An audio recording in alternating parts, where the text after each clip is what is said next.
اور جب وہ عورت خود آئے تو اس سے سوال نہیں کرنا چاہیے۔ زونل لیڈر نے خوش ہو کر دروازے کو ذرا کھولا۔ علی نے دروازے پر ایک لات ماری، وہ اندر سے کھولنے والا دروازے سے ٹکرا کر پیچھے گیا، اپنا توازن برقرار نہ رکھ سکا، قالین پر آ کر چاروں شانے چت ہو گیا۔ وہ بھی احتیاطاً ریوالور لے کر آیا تھا، مگر اچانک حملے کے باعث وہ ریوالور ہاتھ سے نکل کر ذرا دور جا گرا۔ دینا نے کہا، خبردار اسی طرح فرش پر پڑے رہو ورنہ گولی مار دوں گی۔ وہ حیرانی سے بولا، یہ تم کیا کہہ رہی ہو کہ اپنے لیڈر کو گولی مارو گی؟ علی نے آگے بڑھ کر فرش پر سے ریوالور اٹھا کر اس کے چیمبر سے تمام گولیاں نکال کر انہیں ردی کی ٹوکری میں ڈالتے ہوئے کہا، مجھے یہ ہتھیار بہت زہر لگتے ہیں، لہٰذا میں نے اسے خالی کر دیا ہے۔ دینا دانیال نے اپنا ریوالور زونل لیڈر کے پاس پھینکتے ہوئے کہا، یہ لو میرا ریوالور، میں اس اجنبی کو چالاکی سے پھانس کر لائی ہوں۔ زونل لیڈر نے لپک کر ریوالور کو اٹھایا، پھر فرش پر سے اٹھتے ہوئے علی کو نشانے پر رکھتے ہوئے پوچھا، کون ہو تم؟ عجیب گدھے ہو، پہلے اپنی حسین ماتیت سے پوچھا کہ مجھے پھانس کر یہاں کیوں لائی ہے؟ مجھے باہر گولی مار سکتی تھی، پھر اس نے کمرے میں آتی تمہیں گولی مارنے کی دھمکی کیوں دی؟ مجھے تمہارے ریوالور کو اٹھا کر اسے خالی کرنے کا موقع کیوں دیا؟ وہ لچ کر رہ گیا۔ اس نے سوالیہ نظروں سے دینا دانیال کو دیکھا۔ وہ بولی، میں خود حیران ہوں کہ اندر اور باہر ہمارے سیکیورٹی گارڈز بڑی مستعدی اور توجہ سے پہرا دے رہے ہیں، پھر یہ اجنبی یہاں تک کیسے چلایا؟ مجھ سے کچھ پوچھنے سے پہلے اس سے پوچھو کہ یہ کیسے یہاں پہنچ گئے۔ وہ پھر الجھ گیا۔ اس نے علی سے پوچھا، تم اس بنگلے کے اندر کیسے آ گئے؟ کیا باہر کوئی گارڈ نہیں ہے؟ تمام گارڈز ہیں، مگر آرام سے ابدی نیند سو رہے ہیں۔ یقین نہ ہو تو واکی ٹاکی کے ذریعے انہیں مخاطب کرو، کوئی جواب نہیں دے گا۔ لیڈر نے میز پر سے واکی ٹاکی اٹھا کر ایک ایک گارڈ کو کال کیا، مگر جواب میں کسی گارڈ کی آواز نہیں آئی۔ اس نے ایسا کرنے کے دوران علی کو برابر ریوالور کے نشانے پر رکھا۔ بنگلے کے اندر اور باہر سے کسی محافظ کی طرف سے جواب نہیں ملا تو اس نے حیرانی سے واکی ٹاکی کو ایک طرف پھینک کر پوچھا، کیا تم اور تمہارے آدمیوں نے بنگلے کا محاصرہ کر کے ہمارے تمام گارڈز کو مار ڈالا ہے؟ علی نے کہا، کوئی کسی کو نہیں مارتا، جب موت آتی ہے تو چونٹی سے لے کر ہاتھی تک مر جاتے ہیں۔ میرے ساتھ کوئی نہیں ہے، میں تنہا ہوں۔ تمہارے محافظوں کو مرنا تھا، وہ سب اسی طرح مر گئے جیسے تم مرنے والے ہو۔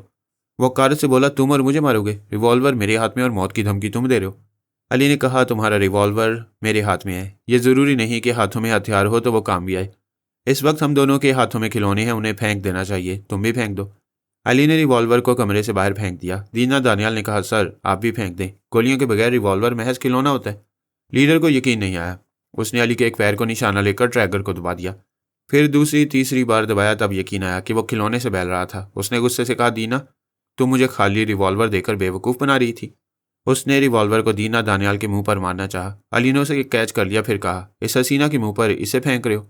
اس کا چہرہ زخمی ہو گیا تو اس کے حسن میں عیب آ جائے گا، پھر تم لوگ شکار کیسے پھانسو گے؟ اسے پھول سے مارا کرو۔ لیڈر نے کہا، اگر تم واقعی تنہا آئے تو زندہ نہیں جاؤ گے، تمہیں پتہ نہیں ہے کہ میں کتنا زبردست فائٹر ہوں۔ یہ کہتے اس نے گھوم کر علی کے منہ پر ایک لات مارنی چاہی، وہ لات کھا لی گئی۔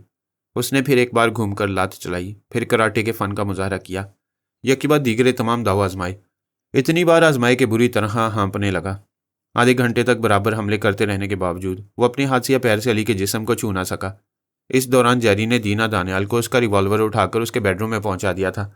وہ بستر پر پڑی ہوئی گولیاں چیمبر میں بھر کر پھر اسی ریوالور کو لوڈ کر کے اسے تکیے کے نیچے رکھ کر سو گئی۔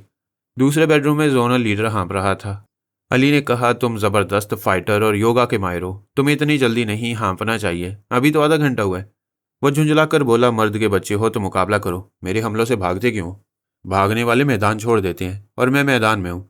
تم ایک بار، صرف ایک بار مجھے ہاتھ لگا دو۔ اس نے اچانک علی پر چھلانگ لگائی، مگر علی کے پیچھے والی دیوار سے ٹکرا کر فرش پر گر پڑا۔ اسے پھر ہاتھ نہ لگا سکا۔ اتنی دیر میں اسے سمجھ لینا چاہیے تھا کہ جب مکاری سے حملے کرنے کے باوجود اسے ہاتھ نہیں لگا سکتا تو پھر تمام داؤ پیچ اسی طرح کھا لی جائیں گے جس طرح اس کا ریوالور گولیوں سے خالی ہو گیا تھا۔ مگر وہ جس قدر ناکام ہو رہا تھا اسی قدر طیش میں آتا جا رہا تھا۔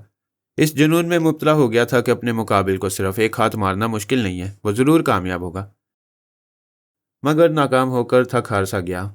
پہلے صرف ہانپ رہا تھا، اب لڑکھڑانے بھی لگا، اپنے پیروں پر جم کر کھڑا نہیں ہو پا رہا تھا۔ ایسے وقت اس نے پرائی سوچ کی لہروں کو محسوس کیا، پھر ہانپتے ہوئے بولا، تم کون ہو؟ چلے جاؤ۔ جیری نے کہا، کیسے چلا جاؤں؟ مجھے بھگانے کے لیے تمہیں سانس روکنا پڑے گا، مگر ہانپنے والا سانس نہیں روک سکتا۔ یہ کہہ کر اس نے ایک زلزلہ اس کے اندر پیدا کیا۔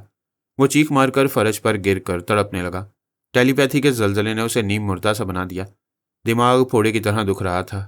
علی نے کہا، میں نے یہاں آ کر نہ تمہارا ریوالور استعمال کیا ہے اور نہ ہی لڑائی کے دوران تمہیں ہاتھ لگائے، اور جو اپنے پیروں پر کھڑا نہ رہ سکے میں اسے ہاتھ لگانا گوارا نہیں کر سکتا۔ اس نے دماغی تکلیف کو برداشت کرتے ہوئے پوچھا، تم لوگ کون ہو؟ ایک میرے اندر ہے اور دوسرا باہر۔ علی نے کہا، جو تمہارے اندر ہے وہ MIM کا ایک ٹیلی پیتھی جاننے والا ہے، اور میں وہی ہوں جس نے بڑے صاحب سے فون پر گفتگو کی تھی اور وارننگ دی تھی کہ جتنے موساد اور را کے تقریب کاروں کو یہاں جعلی شناختی کارڈز کے ذریعے بنا دی گئی ہے انہیں فوراً اس ملک سے واپس جانے کا حکم دیا جائے، لیکن تم نے بڑے صاحب کے فون پر کہا تھا کہ مرنا تو کہیں بھی ہے، بھارت میں، اسرائیل میں یا پاکستان میں، موت تو کسی وقت بھی کہیں بھی آ سکتی ہے، لہٰذا موت آ رہی ہے اسے بھگت لو۔ تمہاری موت کے بعد بھی بڑے صاحب کو اور ان کے پالتو تقریب کاروں کو عقل نہیں آئی تو پھر وہ سب اسی ملک میں ایک ایک کر کے مریں گے، موت کہیں بھی آ سکتی ہے لہٰذا اسی ملک میں آئے گی۔ علی یہ کہہ کر وہاں سے چلا گیا۔ لیڈر نے پھر ایک بار زور سے چیخنا چاہا مگر زلزلے کے دوسرے زبردست جھٹکے کے باوجود آواز بند ہو گئی۔ جیری نے ناقابل برداشت دماغی جھٹکا پہنچا کر اس کا منہ بند کر دیا تھا۔ وہ قالین پر تڑپ رہا تھا۔ کئی منٹ تک اس کی یہی کیفیت رہی۔ وہ ہوش و حواس کھو رہا تھا۔ اتنی سی دیر میں وہ دماغی اور جسمانی طور پر ناکارہ ہو گیا، نہ کچھ بول سکتا تھا نہ کوئی حرکت کر سکتا تھا۔ جیری نے تھوڑی دیر اور انتظار کیا، پھر اسے قالین پر لیٹے ہی لیٹے گھسیٹ کر ریوالور کے پاس لے گیا۔ اس نے ریوالور کو اٹھایا، پھر اسی طرح قالین پر گھسیٹتا ہوا ردی کی ٹوکری کے پاس گیا، وہاں سے ایک گولی اٹھا کر چیمبر میں ڈالی، پھر اپنے موبائل فون کے ذریعے بڑے صاحب سے رابطہ کیا۔ ادھر سے بڑے صاحب کی ناگوار سی آواز سنائی دی۔ وہ گہری نیند سے بیدار ہونے کے بعد جھنجھلا گئے تھے۔ انہوں نے پوچھا کہ اتنی رات کو فون کرنا ضروری ہے؟ وہ کمزور سی آواز میں بولا، میں زونل لیڈر نعیم شہراز بول رہا ہوں۔ یہ تمہاری آواز اتنی کمزور اور بدلی ہوئی سی کیوں ہے؟ ایسا اس لیے ہے کہ میں بہت بڑے عذاب میں مبتلا ہو چکا ہوں۔ MIM والوں نے کہا تھا کہ ہم اس ملک سے واپس نہیں جائیں گے تو پھر دنیا سے جائیں گے، اس لیے میں دنیا سے جا رہا ہوں۔ اچانک ٹھائیں کی زوردار آواز کے ساتھ فائر کی آواز سنائی دی، پھر فون خاموش ہو گیا۔ بڑے صاحب کو یوں لگا جیسے ان کے کان کے قریب انہیں گولی ماری ہو۔ انہوں نے ایک چیخ ماری، پھر ہاتھ سے ریسیور گر گیا اور وہ خود بستر پر چاروں شانے چت ہو گئے۔ جب انہیں یقین آیا کہ وہ دیکھ رہے ہیں اور سانس لے رہے ہیں تو انہوں نے اپنے آپ کو ٹٹول کر دیکھا، پھر اٹھ کر بستر پر پڑے ہوئے ریسیور کو دیکھنے لگے۔ ان لمحات میں وہ ریسیور موت کا ایک ہتھیار نظر آ رہا تھا۔ انہوں نے حوصلہ کر کے ریسیور کو اٹھا کر کان سے لگایا، پھر آواز دی، ہیلو ہیلو شہراز، ہیلو ہیلو۔ دوسری طرف خاموشی رہی۔ دوسری طرف سے بولنے والے نے اپنے ہی ریوالور سے خودکشی کر لی تھی۔ بڑے صاحب ریسیور رکھ کر سوچنے لگے، کیا واقعی MIM والے اپنی وارننگ پر عمل کر رہے ہیں؟ کیا انہوں نے زونل لیڈر کو مار ڈالا ہے؟ مگر کیسے؟ یہ ناممکن سی بات ہے۔ بنگلے کے اندر اور باہر سخت پہرا تھا۔ پھر یہ کہ دینا دانیال اور زونل لیڈر دونوں ہی یوگا کے ماہر تھے۔ دینا دانیال کی یاد آتی اس نے ریسیور اٹھا کر نمبر ڈائل کیے، مگر رابطہ نہیں ہوا کیونکہ فون کے تار کٹے ہوئے تھے۔ پھر اس نے موبائل کے نمبر ڈائل کیے۔ جیری نے دینا کو پہلے اس کے بیڈ روم میں پہنچا کر سلا دیا تھا۔ موبائل فون نے اسے جگا دیا۔ وہ نیند میں کسمساتی ہوئی بولی، کون ہے؟ پھر وہ بڑے صاحب کی آواز سن کر جمع ہی لیتی ہوئی بولی، اوہ آپ ہیں، فرمائیے۔ کیا تم نے ابھی اپنے بنگلے کے اندر فائرنگ کی آواز سنی تھی؟ فائرنگ؟ کیسی فائرنگ؟ میں تو سو رہی تھی۔ کیا تم سوتے وقت بے ہوش ہو جاتی ہو؟ ابھی تمہارا لیڈر تمہارے ہی بنگلے سے فون کر رہا تھا۔ میں یقین سے کہہ سکتا ہوں کہ کسی نے اسے گولی مار دی ہے۔ آپ کیسی باتیں کر رہے ہیں؟ کیا فائرنگ کی آواز سے میری آنکھ نہ کھلتی یا پھر پہرے دار یہاں نہ آتے؟ ان سیکیورٹی گارڈ سے ابھی رابطہ کرو اور ان سے حالات معلوم کرو، اس نے بڑے صاحب کو ہولڈ کرنے کو کہا۔ پھر واکی ٹاکی کے ذریعے گارڈ کو مخاطب کیا، پھر دوسرا بٹن دبا کر دوسرے کو مخاطب کیا۔ یوں یکے بعد دیگرے تمام گارڈز کی طرف سے خاموشی ملی۔ وہ پریشان ہو کر فون پر بولی، بنگلے کے اندر اور باہر کسی گارڈ کی آواز نہیں مل رہی۔ کیا آپ نے ہمارے لیڈر سے رابطہ کیا تھا؟